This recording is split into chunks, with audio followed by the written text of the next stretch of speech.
Last summer I flew back to my hometown for a school reunion. It had been almost 3 years since I had graduated from school, and aside from close friends, I had heard nothing from the rest of my classmates. The reunion took place at the school itself, lasting till midnight. I arrived home early that day, giving me time to catch up with my family before I headed down. At the reunion, almost everybody had turned up. There was food, drink, and plenty of time to get up to date with what had been going on in everybody's life. Boys I hadn't seen in ages gave me aggressive hugs and said things like, "Long time no see."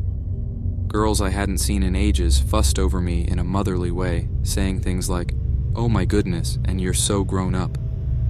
Then everybody went round talking to nearly everybody else, asking and answering all manner of questions. For the first 2 hours or so, some of our former teachers who still taught at the school were there, which was nice. They left before sundown. As the night drew to a close, and most people began to head home, I and a few others hung around outside the school hall. I leaned against a railing and sipped lemonade while listening to the conversation. One of the girls asked about a certain boy who hadn't turned up. "He said he couldn't be bothered," explained another. "He says he's going on vacation with his college friends or something." "Typical," someone commented, and they all began to reminisce about how antisocial that particular classmate of ours had been. As they talked, my mind drifted off elsewhere. I tried to think of who else hadn't turned up. Among a few other absentees, one person stood out, Maisie, a tall, quiet girl who had been in many of my classes. "Hey, did any of you see Maisie Heathen?" I posed the question out of the blue. The others quietened down, registered the name, thought about it, and shook their heads. "Nah," said one boy. "But let's be honest, she was probably the least likely to turn up. I mean, she hardly turned up at school some weeks." "Yeah," said one girl sarcastically. "Says the guy who skipped school to play video games. At least she still got respectable grades." "Whoa, no need to get personal," the boy grinned. "Her attendance didn't really make a difference anyway. She was naturally smart." "Unlike you, right?" the girl teased him. The others continued bantering while I thought about Maisie. It struck me that she hadn't entered my thoughts for so long.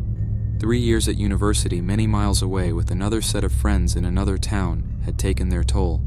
It felt like all the excitement of student life had made me move on from this small world, which was my old school, and in moving on, I'd forgotten so much. "Didn't she go to Oxford or something?" I heard someone ask. I tuned back into the conversation as they were talking about Maisie. "Wouldn't be surprised." "I'm pretty sure she applied there." "Yeah, and she got in. I remember seeing Mr. Thompson congratulating her on it." "She was odd," remarked a boy named Joe. "Nice, but sort of in her own world, if you know what I mean." I nodded. I knew what Joe meant. "So, anybody know what she's up to now? Anybody in touch?" asked Joe. We all shrugged. "Maisie went missing last year," said a low voice from a few yards away. We looked to see a man's outline standing in the darkness. He stepped into the light. It was a former classmate, David, who had been eavesdropping from the shadows. "Huh?" I looked at him stupidly, feeling suddenly cold. "She went missing last year," he repeated. "They still haven't found her." We all exchanged uncomfortable glances. "Oh, come off it, David," I heard a girl say. "Stop trying to frighten us." David came and leaned against the railing beside me. "I'm really not trying to be funny," he said. "You know I'm not known for my sense of humor." It was true. David, a lanky kid with glasses, had always been rather serious. Honestly, that's what I heard at least. My parents told me about it around when it happened, last autumn. People were talking about it in church. Her family was stressed, everybody was trying to console them. Nobody said anything for a while. The party had become noticeably quiet, and people were leaving by the minute. "That's weird," a girl said. "Do you know what happened? How did it happen? Where?" "I don't know the little details, but I do know that she had gone on a trip alone. Apparently, she had wanted to get away from everything for a while, so she had booked some cottage in the middle of nowhere, gone to live there by herself, and after a few days, vanished." "That's terrible," someone remarked. I don't remember who, as I was too caught up in my own thoughts. Vanished? I wondered. What on earth could have happened? Shortly, the gathering dispersed, and we all went home. Joe offered me a lift, which I accepted. We hardly spoke, and when he dropped me off, we exchanged short, sincere goodbyes. Something was seriously wrong. Maisie had disappeared and not been found. That in itself was inherently a frightening thing. But I had a nagging feeling that there was something greater behind her disappearance, something that had been building up over the years. I felt like I knew something about what might have happened, but, for some strange reason, couldn't quite put my finger on what it was. I lay awake that night, trying to think back into the past. Slowly, it all came back to me, and when it did, I shivered. Maisie had joined my secondary school in year 13, the final school year. From her first day onwards, she kept to herself. She was a tall, delicately made girl with refined features. With her prominent gray eyes, dainty nose, and flaxen hair neatly bound in a single braid, most agreed that she was pretty. She usually sat alone in class and spent more time gazing out the window than paying attention to the teacher. In spite of this, she got high marks in most exams, and although she hardly took part in athletics, when she did turn up, she could outrun even most boys. Over time, her reclusiveness earned her disdain from some members of the class. Her high achievement only made them resent her more. I, on the other hand, felt bad whenever I saw her, and more than a little curious to know what was up with her. She never seemed to be all there. It was as if she were constantly engrossed in another faraway dimension. At the time, I saw it as enigmatic. Now, having thought about it a bit more, I've come to realize that her behavior was troubling, a sign that something was troubling her and wouldn't leave her alone. But as a simple 17-year-old boy, I didn't understand these things. I sometimes told my mother about Maisie's behavior, and she told me to be nice to her and be a gentleman. I remember one particular conversation we had. My father was at work, so it was just me and my mother in the kitchen. "Mom?" I began tentatively. "Yes? You know that girl Maisie?" "Of course, I know her. You're always talking about her." "Well, she still hasn't made any friends. She literally doesn't talk." My mother smiled. Well, I don't understand girls, and I just find it strange. Do you have any idea what could be the matter with her? Really, Daniel, there's no need to pry into people's lives like that. It's nosy. "But I'm sort of concerned, Mom," I said plaintively. "That's sweet of you, but I'm sure you don't need to worry about her. Everyone has their own problems, and I think she'd prefer to keep them to herself."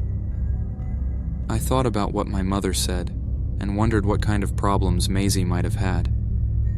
"Do you mean like family problems? Are her parents getting divorced or something?" "Could be, but I doubt it.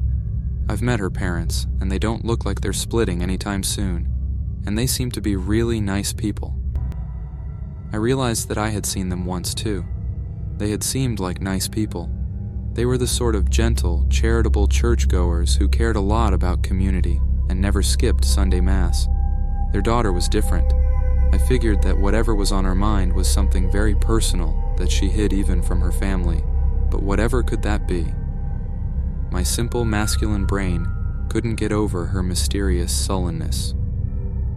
"You know," my mother suggested one day, "if you're concerned, you could go talk to her.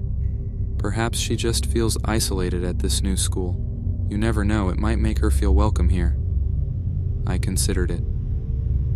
"I might do that," I said. "Yeah, I might do that, Mom." I first spoke to Maisie Heathen on the way home from school. I wasn't expecting to cross paths with her, as I had just had after-school detention.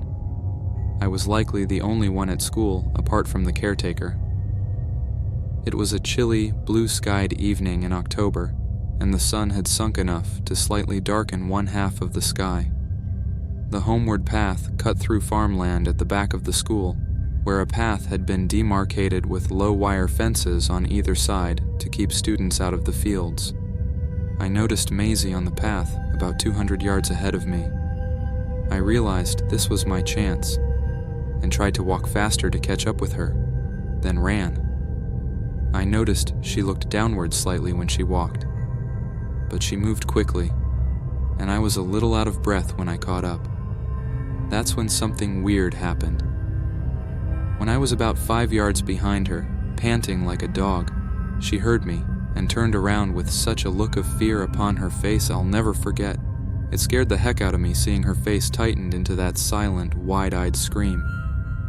When she saw who I was, she looked with embarrassment at her feet. "I'm sorry," I said. "I didn't mean to startle you." "No," she said, shaking her head. "I'm sorry, I'm sorry." "Don't worry. I should learn to make better first impressions. I was running to catch up with you." "Why?" She turned fully around. "Because..." I tried to think of a reason. Eventually, I just told her the truth. "Because I wanted to talk to you." We continued down the path through the fields, then exited onto a lane that led down to town, where I lived, and where she presumably lived. Maisie was surprisingly easy to talk to. Her manners were a little odd, but she responded to questions and even asked some about school-related stuff. I asked her what she thought of her new school. She shrugged and said, "It's okay, I suppose." "You mean you don't actually like it?" I remarked. "I'm indifferent," she said, and we walked on quietly for a while before she explained. "We move around a lot. I've been to so many schools that it makes no difference to me anymore." "So, why do you move around? Is it because of your parents' work?" She completely ignored that question and said something to change the subject. I can't remember what. I just remember it took me aback how abruptly she changed the subject. We eventually parted ways at a crossroads. I told her that if she should feel lonely at school, she should feel welcome to approach me. She responded with a quiet smile. It was a sweet, genuine gesture of gratitude, but something about it sent a chill through me. I could see through those eyes of hers that she knew something I didn't, and that she had been through things I couldn't fathom. It was a quietly haunting, fragile smile. I walked home feeling glad that I had broken the ice between us. I felt like I had been a gentleman, whatever that meant. But somehow, something still didn't feel right. The first occurrence that struck me as genuinely odd took place later that year. I took a job cleaning the school on Fridays after school. It was a warm day in early summer, and I had the task of cleaning the theater hall. It had been built sometime in the 1950s and was rather grand. The seats would be full and lively whenever there were performances. On that day, I thought I was the only one there. I was carrying the vacuum cleaner to a backstage room when suddenly the door to that room opened and a girl, white as a sheet, came out. I nearly screamed. It was Maisie Heathen. She had been in the room all along, and she looked terrified, as if she'd seen a ghost. "Whoa, everything all right?" I asked, laughing. She looked ready to burst into tears, then ran out of the hall, leaving me utterly confused. Suddenly, I felt afraid to enter the backstage room. What on earth was in there? What had scared her so badly? Against my instincts, I went in. There was no one there. I checked all of the potential hiding spaces and turned on every light and found nothing. Perplexed, I retrieved the vacuum on and started cleaning. All the while I was in there, I had this sinking feeling in my stomach, the impression that something terrible would happen at any moment, causing me to hightail it out of there white as a sheet.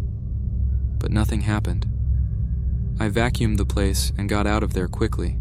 I never raised the topic with Maisie. The year wore on, and nothing of that level of weirdness happened. Many weeks later, however, something did happen. Not something weird, something disturbing. Believe it or not, Maisie was actually beginning to fit in. She made some friends. Occasionally, she would engage verbally in lessons. This turned heads, as it was strange to see someone so silent, suddenly so vocal. Not that she was particularly outgoing. She was still quiet and understated, but it seemed as though some mysterious shadow had shifted away from her. There was a summer concert in which she played a piano solo in front of the whole school. I applauded heartily. I gradually came to the conclusion that she had simply had some form of anxiety earlier. Then, on the last day of term, school finished early. It was a sunny day, and I had been planning on going to the movies with some friends. It turned out they were all going to a nearby nightclub that evening. I had no intention of joining them, as I can't stand drinking or anything to do with it, so I settled on having a quiet evening at home. But as I set off along the homeward path through the fields, I noticed Maisie Heathen ahead of me, just as it had been the first time we had spoken. But it was high summer now, not fall, and the day was cloudless, and she was at ease. "Maisie," I called as I caught up. "Do you have a moment?" She turned and nodded. We hadn't spoken in a while. As we walked, the sound of crickets in the grass filled the air. "So," I said, after much anticipation, "do you like films?" "What?" I said, "Do you like films? You know, movies?" "I don't mind them."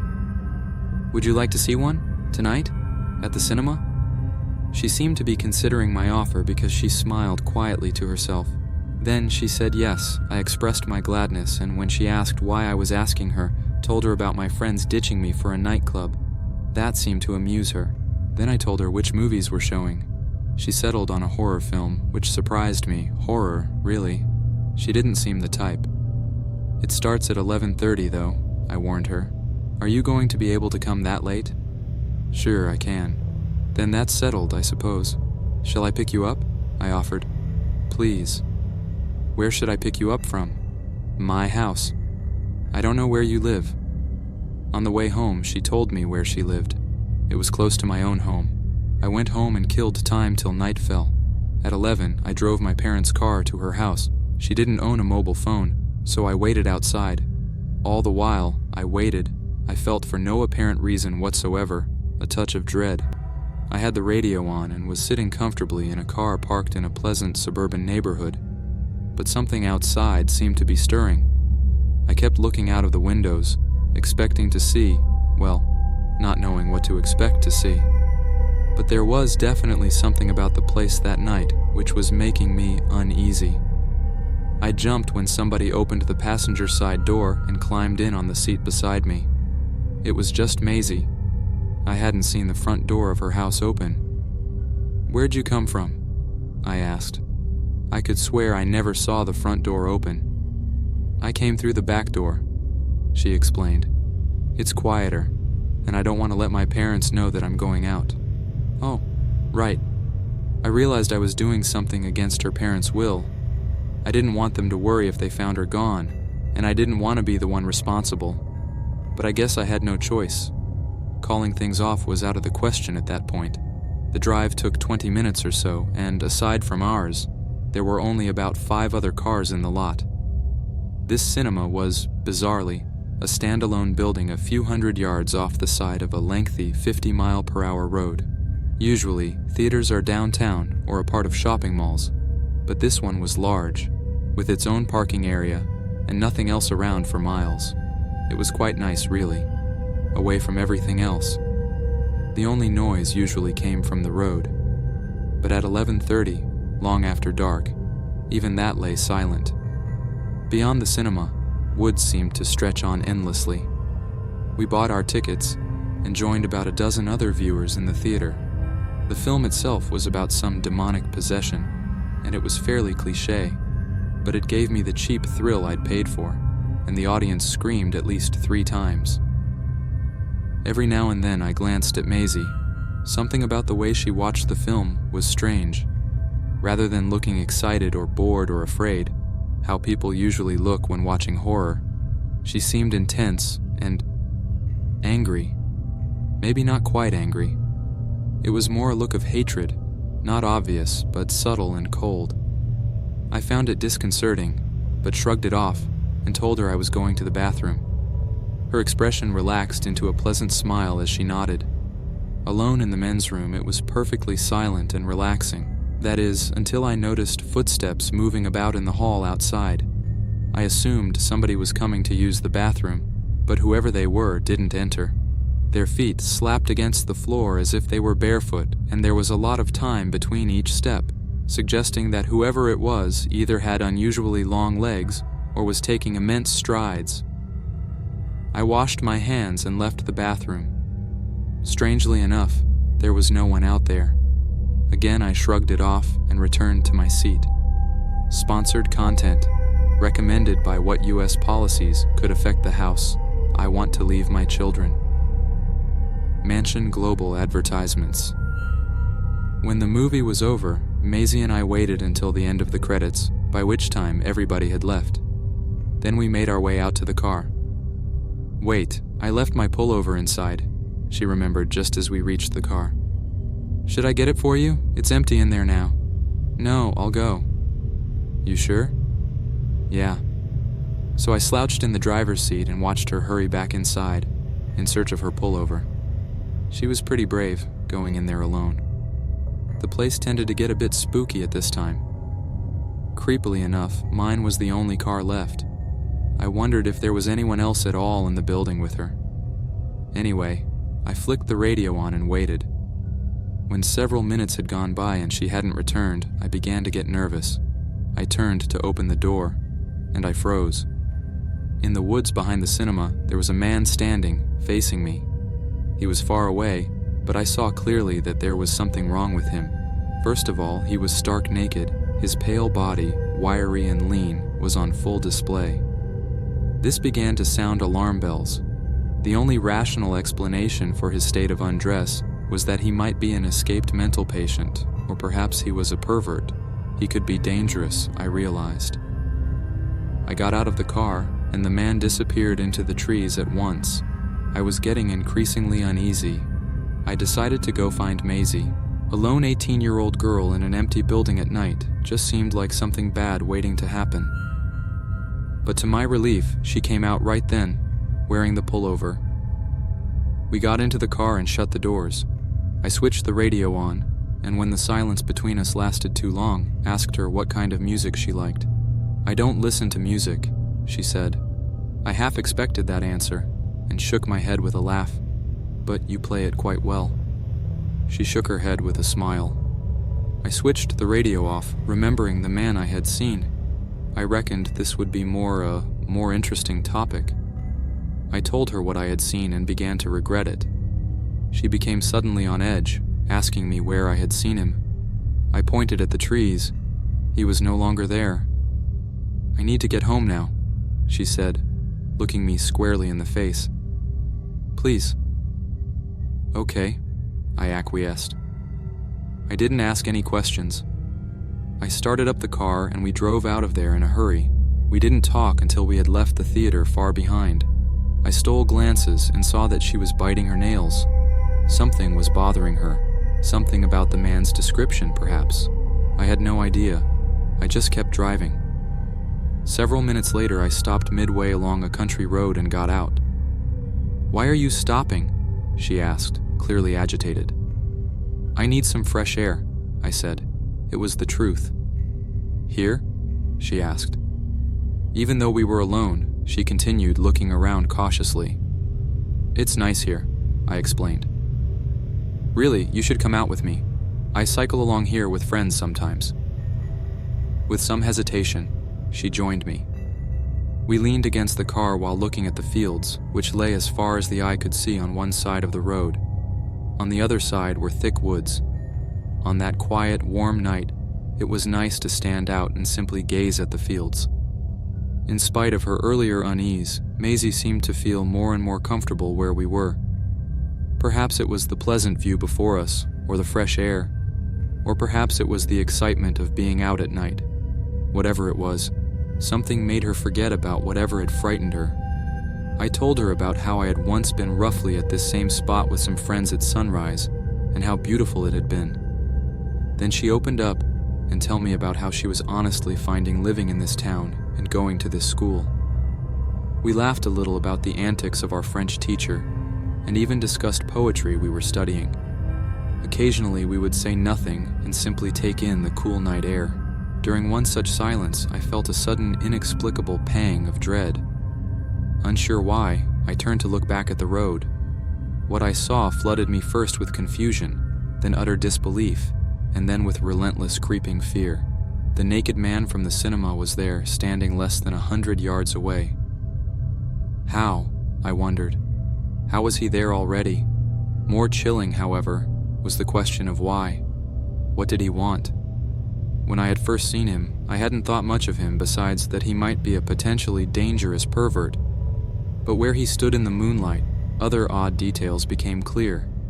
He appeared to be very tall, perhaps somewhere between 6 and 7 feet. He was clearly emaciated, apparently suffering from starvation, and yet his thighs and shoulders appeared bulky and disproportionately muscular. There was something disturbing about his face as well. It looked blotchy and deformed, like a melted plastic clown mask. Perhaps it was a mask. From my vantage point, I couldn't tell for certain. I think we should get in the car, I said. Huh? Why? She said, turning to me. Then she stiffened, and I knew she had seen him too. Hey, come on, get in the car, quick! I began to breathe heavily.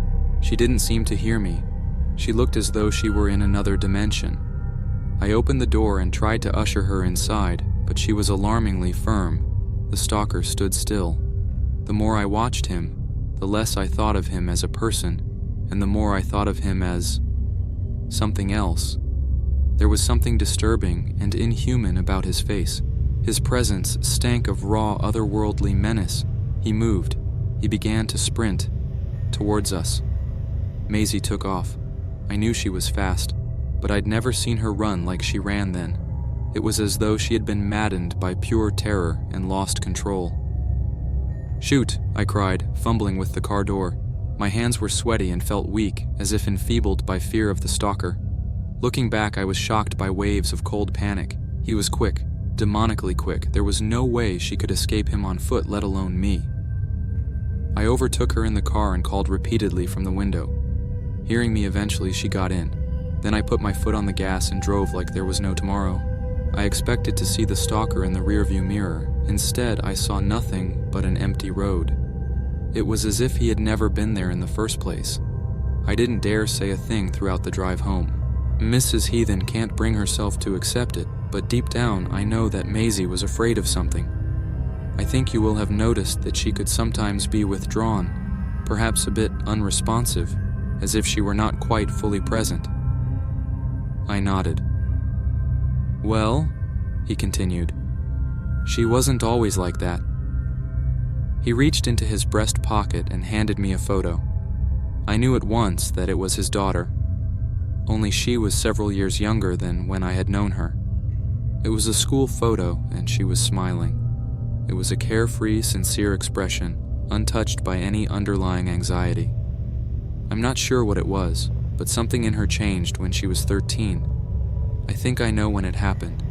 You see, we lived for a short time in another part of the country, in a small, rural town up north. There were woods near the village that had a reputation for being unwholesome, haunted even. The place had a dark history according to the locals. Work had brought me there, and we were new in town. Maisie didn't fear the superstitions. One night at a sleepover, she and a few friends she had made at the local school thought it would be exciting to go walking through those woods. What happened? I asked. Nothing happened, he replied, then hesitated. Not at first, that is, but things began to happen soon after. I don't understand. I fear that something followed her home that night. Something from those woods latched onto her and never let go. Something, he explained. An evil being. A demon, if you will. Whatever it was, it haunted her, and when we left that town, it followed. He paused a moment, reflecting, then went on. It was nothing much at first, just nightmares. Then she complained about a presence in the corner of her bedroom. Naturally, that was unsettling, but nothing came of it. We put it down at first to her watching too many horror films. Then she stopped eating. Then she had trouble sleeping. She demanded that we take down the mirrors in our house. We didn't know what to think. I got the first feelings that something unnatural was happening, but I wasn't sure. I never once saw anything unusual with my own eyes, but sometimes, I admit I would go into her room at night and feel the hairs stand up on my neck, inexplicably. She would go through phases of extreme paranoia, followed by extended periods of normalcy, but whatever it was kept coming back. "Mr. Heathen," I said, my voice shaking to my surprise. "Did she ever describe what this thing looked like?" "Never." Maisie avoided talking about it. I don't know if it even had a visible form. I couldn't help but think of the man outside the cinema, his elongated body, his hideous deformity, his strange, threatening aura. I tried to remove the image from my mind. Her father carried on. Before she vanished, Maisie rented a waterfront cottage in a remote area. She told nobody about this apart from a university professor whom she trusted. It was a strange thing for her to do. Our family has no affiliation with the area, nor had she been there before, to my knowledge. The cottage was totally isolated, miles from civilization. It was as if she wanted to escape everything. It didn't make sense. Then she didn't return. Police searched the area thoroughly, but there was no trace or clue to be found, no signs of foul play, but they did find one clue. What? Her clothes. They were left in the cottage. The odd thing is that they were not strewn all over the place, as you might expect. Rather, they had been neatly folded and laid on the bed. I had hoped the conversation would help me to better understand the mystery, but the more Maisie's father told me, the more questions I had. "What do you make of it all?" I asked. He replied in a hushed voice, "I think, young man, that this was something from beyond our world. Grief has toughened me, but it pains me when I say this. I think that something evil lured her to that cottage, cut her off from society, and left her vulnerable. Then one day, as she was stranded in that obscure part of the world, it came for her." I saw the old man's eyes watering. He wept at my side for a while. I couldn't do anything. No words of consolation could have helped. He dried his eyes and smiled weakly. "I'm afraid I've got to cut this conversation short," he said remorsefully. "My wife will be waiting and she's not feeling well." I thanked him and apologized profusely. As he turned to leave, I called out to him, saying I still had his photograph. "Keep it," he said. "What?" "No," I protested. "I couldn't take this." "You seem like a good man," he said, coming back and putting a hand on my shoulder. "You were kind to my daughter and behaved like a gentleman. It would make me glad for you to have that photograph. Mr. Heathen, please, it's nothing. Take care, young man. Never abandon your faith in the Lord." And with that, he turned and was gone. I was left standing in the church alone. Evening was approaching, and shafts of moody golden sunlight shone through the stained glass windows, its rays illuminating the pews and carpets. I peered at the photo in my hand. "What happened to you, Maisie?" I asked aloud. "Where did you go?" For an unnerving moment, I half expected the photograph to answer me. I hurried out of there and ran home. I don't think I'll ever know what happened to Maisie Heathen.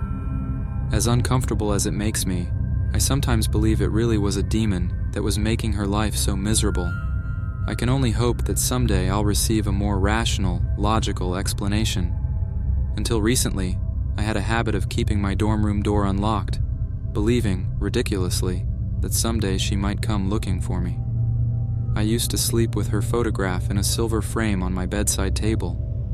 As strange as it may sound, it helped to put me at ease. Then one morning, I woke up to find that someone had entered my room during the night and stolen the photo. What I found most unnerving is that they took nothing else, not even the frame.